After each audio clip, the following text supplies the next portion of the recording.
stressed by any means, and he was very calm and composed. I'm so grateful that I had such an experience. No point at any time during the shoot I felt like it's too much.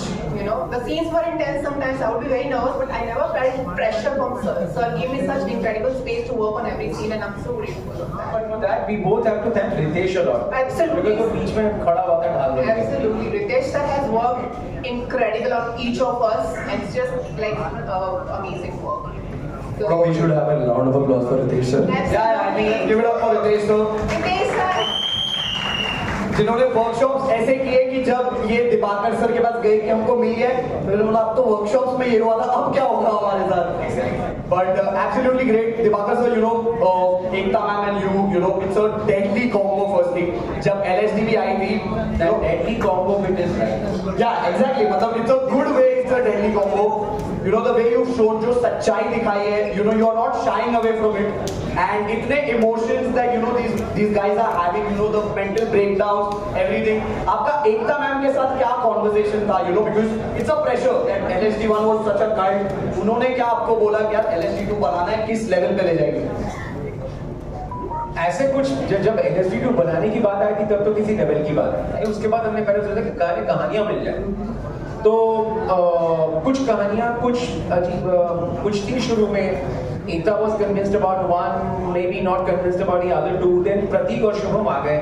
उन्होंने बड़ी अच्छी कहानियां आगे करी. तो फिर उसके बाद हम सबको जब तीनों कहानियां जब हमने सेट कर ली, उसके बाद स्क्रिप्ट करके देन आफ्टर दैट एकता के साथ एक प्रोसेस चलता है मेरा कि वहाँ पे स्क्रिप्ट पढ़ के नरेशन पढ़ के क्या चीजें हैं कोर मुद्दे की वो डिस्कस कर लेते हैं. फिर उसके हिसाब से अगर कुछ चेंजेस करने हो तो चेंजेस कर लेते हैं. फिर उसके बाद अगले स्टेप पे जाते हैं, फिर लड़ते हैं, फिर डिसाइड करते हैं, फिर आगे चलते हैं, फिर लड़ते हैं, फिर आगे चलते हैं, फिर लड़ते हैं, आगे चलते हैं. तो ये लड़ते आगे चलते पहुंचे.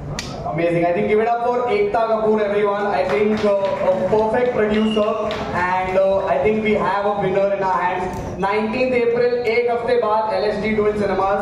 ये लोग ने बहुत अच्छा काम किया, तो प्लीज देखिए. मैं तो और बोलता रहूंगा क्योंकि मुझे बहुत अच्छा लगा. But I think let's open it for our lovely media people here for any questions. So can we see a raise of hands and fill mic? Hello, hi, straight, right. Hi, hi Divakar sir, this is Kunal here from IWM Bus. At home I'm visible, yeah. Anyways, so as you mentioned initially, it's always been a problem with censorship, even LSD, but the funny thing is that LSD being 14 years ago was still as raw as it came out in theatres. But I think right now also the film is facing a little bit of censorship, not issues per se, but maybe asking you to do cuts that you wouldn't agree with. So what's the kind of struggle in today's time where you probably would imagine it to be a much more seamless process, but it probably isn't. Is it something that infuriates you, or is it something that you can't be used to it now? Very surprisingly, LSD2, the censor experience was absolutely smooth. When we went in there, we had applied for an adult certificate. So we only talked about what's possible and permissible in an adult certificate. And all they asked was that we mute the cuss words that relate to the mother and the sister. And then I said that, okay, then can I turn them towards the father? So then they said, no, I think we should keep the family out. So we have a particular class of expletives in the film, and another class of expletives were muted. And there's a lot of frontal nudity in the climax of the film that we had to blur out because you can't show frontal nudity in Indian films. Hello. Hi, listen. Go ahead. Okay, thank you.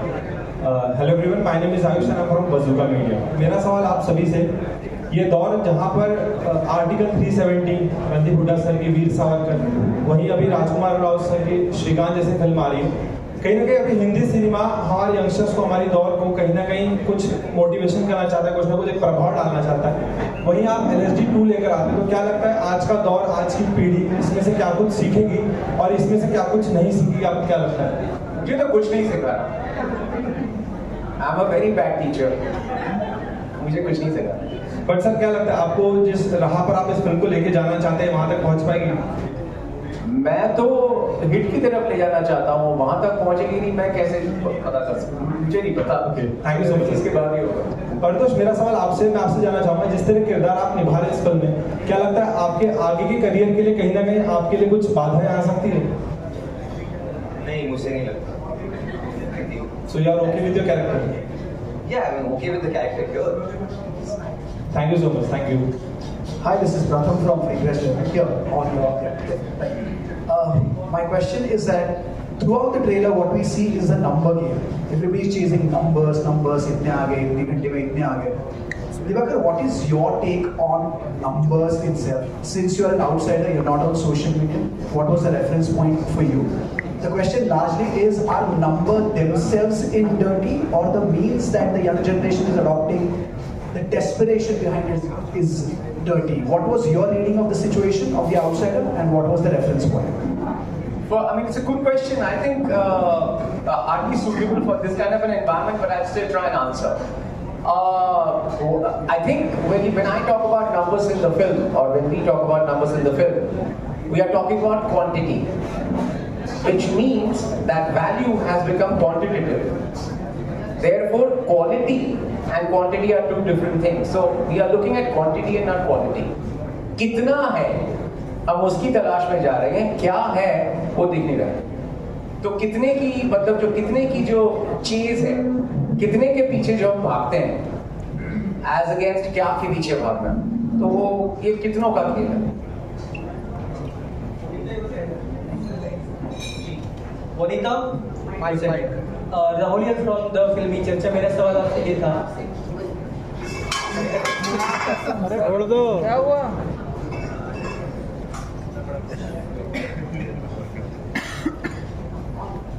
Hello, मेरा नाम आरती सक्सेना है और अभी बीच में एकता जी ने एक statement दिया था कि मुझे ये फिल्म रिलीज के टाइम पे अंडरग्राउंड होना पड़ा। तो मतलब इस तरह के सब्जेक्ट्स पे जब आप लोग फिल्म बनाते हैं तो कहीं आप लोगों को ये डर रहता है कि पब्लिक की तरफ से आपको नेगेटिव रिप्लाई मिलेगा? पब्लिक की तरफ से नेगेटिव या पॉजिटिव वो पिक्चर कैसे परफॉर्म करती है उससे पता चलता है। लेकिन आजकल मेरे हिसाब से हम सब जिस चीज से डरते हैं वो है ट्रोल आर्मी। तो एकता जिसकी बात कर रही थी वो थी ट्रोल आर्मी, और हमारी फिल्म में ऐसा बहुत कुछ हो रहा है। एक बच्चे के साथ बहुत कुछ हो रहा है, तो एक 17-18 साल के एक बच्चे के साथ कुछ हो रहा है कि एक पता नहीं मैं कुछ रिवील कर रहा हूँ कि नहीं, एक 13 साल के बच्चे का मर्डर हो रहा है, किसी के साथ बलात्कार हो रहा है, और कोई शो में अभी जैसे आपने देखा किसी को थप्पड़ मार रहा है। तो इस तरह की जो हरकतें होती हैं उसे हम बुरी हरकतें कहते हैं। तो बुरी चीज को दिखाने के वक्त कभी कभी ऐसा भी आता है कि तुमने बुरा क्यों दिखाया, तो फिर हमें पूछना पड़ता है, मैं थोड़ी अपने दिमाग से सोच के कुछ दिखाया, जो हो रहा है वही दिखाया। फिर पता चलता है कि नहीं, जो बुरा हो रहा है वो तो दिखा नहीं सकते, इसीलिए एकता डर है। ऐसा लगता है कि आप अलर्ट कर रहे हैं पब्लिक को कि ऐसा होता है तो इससे थोड़ा बचना चाहिए। आप अगर पता चल जाए और एक्सपेक्टेशंस ठीक रख के आए तो अच्छा ही होगा, नहीं तो फिर झटके से फिल्म निकल जाएगी। छोटी भी मतलब ज्यादा लंबी कोई बहुत बड़ी कुछ घुमाओ फिराओ फिल्म है नहीं, एकदम डायरेक्ट अटैक करती है, गिरेबान पे बैठ के तमाचा मारती है, तो पहले से रेडी होके जाओ तो अच्छा लगेगा। मैं बहुत क्या कर सकता हूँ। Thank you. Vanita, your lab. Social message देने की कोशिश की, सोशल मैसेज मेरे हिसाब से एक बहुत बड़ा सोशल मैसेज मुझे मिल रहा है फिल्म देख के कि सोशल से तो दूर ही रहना। अदरवाइज जैसे आपने बोला अलर्ट्स है, स्कोर बात है, सरप्राइज। अब वो आप देख लो, वो आपके लिए क्या सरप्राइज है वो मैं नहीं बता सकता, आपको देखनी पड़ेगी। बहरहाल ये हुआ था कि पहली एलएसडी के बाद फार्म हाउस में एक अंकल ने मेरे को बोला था कि सर आपकी एलएसडी देखी ना था, मैं ना सेक्स है तो मैं दूंगा। मैंने कहा राइट। वनीता, सवाल ये था कि जब ये फिल्म आपको ऑफर हुई उसके बाद से क्या बदलाव आया आपके, चाहे फ्रेंड सर्कल की बात करो, फैमिली की बात करो, कितना चेंजेस आया उनके, वो चाहे एक रिलेशन की बात करो, या किस तरह की प्रतिक्रिया आपको मिल रही है फिल्म ऑफर होने के बाद? पहले तो मैंने ये न्यूज़ कभी किसी को रिवील नहीं की थी अंटिल नाउ, तो आई फील लाइक चेंज आया है एक तरीके से कि अचानक से I am more of a real person and my reality matters all of a sudden, you know. पर पहले जो लोग मेरे से अवे थे, यू नो, जिनके साथ मेरा अनबन हुआ है किसी भी तरीके से, which they don't approve my identity in a way, I have become someone who got respect, you know. अचानक से मेरा एग्जिस्टेंस रियल हो गया है सबकी नजरों में, तो I think that brings a huge change in the way I it's on me how much I believe in it because sir keeps on mentioning to not believe any of them, which I'll keep that in mind. But film में भी LSD हो रहा है, life में भी LSD हो रहा है. yeah, so that's just a huge change that I've seen in my life to this point. But किस तरह के मैसेजेस, चाहे आप फ्रेंड सर्कल की बात करूं या फैमिली की बात करूं, किस तरह के आ रहे हैं आपको, वो प्रैक्टिकल बात कर रहा हूं. It's incredible. मेरी मम्मी हमेशा स्टेटस डालते हैं मेरी वीडियोस का, उससे ज़्यादा आई थिंक मेरी मम्मी को मैसेजेस आते हैं. इतने ज़्यादा बच्चे ने बहुत अच्छे नंबर कमाए हैं, बहुत अच्छे करते हैं. बड़ी अच्छी फॉलोइंग है, ये वाले वीडियो की बहुत अच्छी फॉलोइंग है. हाँ, तो इतना incredible, मेरी मम्मी को खुश देखना मेरे लिए बहुत अच्छा रहा है. You know, मेरा सबसे विनिंग मोमेंट है. सोशल मीडिया पे तो जब से पोस्ट आ रहा है अभी तक कमेंट आ रहे हैं. So I'm just bombarded with this amazing messages. But to see my mom also to be proud of me, you know, that's my dream. Because my whole life I felt like I'm kind of an ashamed person. My parents should be ashamed. They can't go to the society. You know, they can't go to the marriage because they have to answer about so many things. And you know, like because of me, they have to face all these things. And now I have reached a moment where my mom is proud of me. So I think it's I can't even comprehend what I'm feeling. So.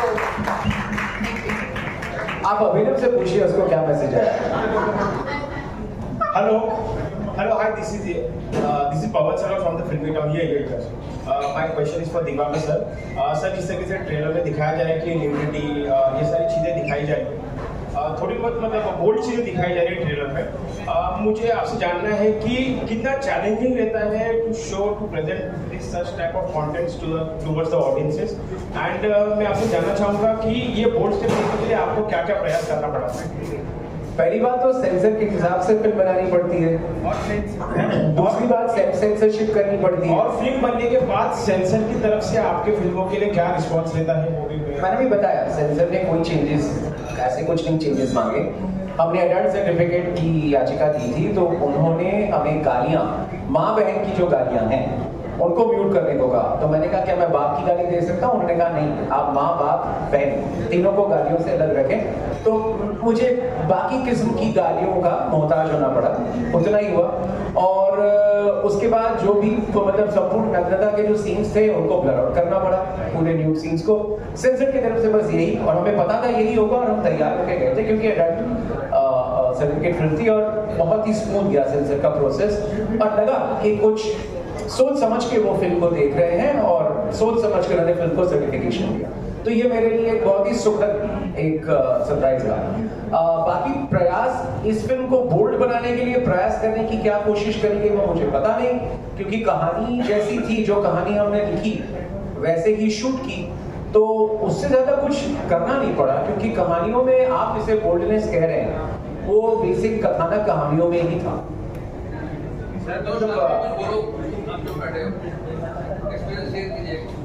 क्या ही बोलूं. Right now, I'm really out of words. I just want my craft to speak for me, and that would be really enough for me. Thank you. Any other questions? सवाल ये था कि अभी जैसे complete कर रहा है बहुत तो सवाल ये था कि क्या कभी आपका सपना रहा है स्टैंड अप कॉमेडियन बनने का, या डायरेक्टर नहीं होते तो आप स्टैंड अप कॉमेडियन बनते? अभी आप कह रहे हैं तो सोचना पड़ेगा, क्योंकि यहाँ से तो कमाई कम हो रही है कुछ जैसों की. Sir, there is no scope, sir. There is no scope of songs. आपने गाने का सोचा सर? रमेश राव को दे देते जी जी. Song, any background song, something. बहुत सारे गाने हैं इसमें. टोनी कक्कड़ का एक गाना है कम से कली, इसमें स्नेहा कन्वर का गाना है गंदी ताल, इसमें जुबिन नौटियाल का गाना है गुलाबी गुलाबी आंखें, इसमें एक और गाना है जो टाइटल सॉन्ग है लव सेक्स और धोखा जो मेरा बहुत प्यारा है. और गाने तो काफी हैं इंटरेस्टिंग है. तो मोहम्मद रफी का गाना है, बोल दिया है. जी जी. गुलाबी आंखें तो मोहम्मद रफी का गाना है, उसको लिया क्या? नहीं जी, नहीं जी, मोहम्मद रफी को नहीं किया, मैंने उनको छोड़ दिया. Okay, thank you so much. I think we have the other supporting cast of the film of LSD2 as well. So I would like to call all of them on stage with a huge round of applause.